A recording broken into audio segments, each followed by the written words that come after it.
Madame. Sa li menan sa gen bel kon sa. Sa bitit. Ti tamba ou lo gen ta plume kon sa.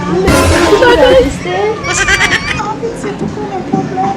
Ape kon gen mwen se pa jop men. Problem nan soye a bitit. Problem fes. Met chanpan de yo. Change. Sa gen men plume kon sa. Ouyo. Mwen ti business yo.